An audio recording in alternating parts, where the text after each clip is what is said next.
மிகவும் பழமை வாய்ந்த பிரசித்தி பெற்ற அருள்மிகு திரௌபதி அம்மன் ஆலயத்தின் 182ஆம் ஆண்டு தீமிதி திருவிழா சிறப்பாக நடைபெற்றது. கடலூர் மாவட்டம் மாலுமியார்பேட்டையில் எழுந்தருளியுள்ள மிகவும் பழமையும் சக்தியும் வாய்ந்த அருள்மிகு திரௌபதியம்மன் ஆலயத்தின் 182ஆம் ஆண்டு தீமிதி திருவிழா வெகு விமர்சையாக நடைபெற்றது. வைகாசி மாதம் 4ஆம் தேதி அம்மனிடம் உத்தரவு வேண்டி 8ஆம் தேதி கொடியேற்றி 25ஆம் தேதி வெள்ளிக்கிழமை அன்று மாலை தீமிதி திருவிழா வெகு விமரிசையாக பக்தர்களும் பொதுமக்களும் சூழ சிறப்பாக நடைபெற்றது.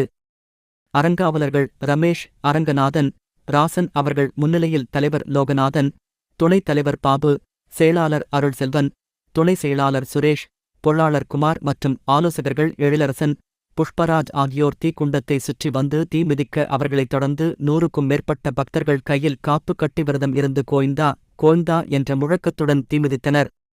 இந்நிகழ்ச்சி 2000க்கும் மேற்பட்ட ஊர் பொது மக்கள் மற்றும் வெளியூரை சார்ந்த மக்களும் கலந்து கொண்டதால் பாதுகாப்பு கருதி கடலூர் துறைமுக காவல்துறை சட்டம் ஒழுங்கு ஆய்வாளர் ரேவதி தலைமையில் 50க்கும் மேற்பட்ட காவலர்கள் பாதுகாப்பு பணியில் ஈடுபட்டனர்.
கடலூர்ல செல்லு வேணா தந்துருப்பாங்க.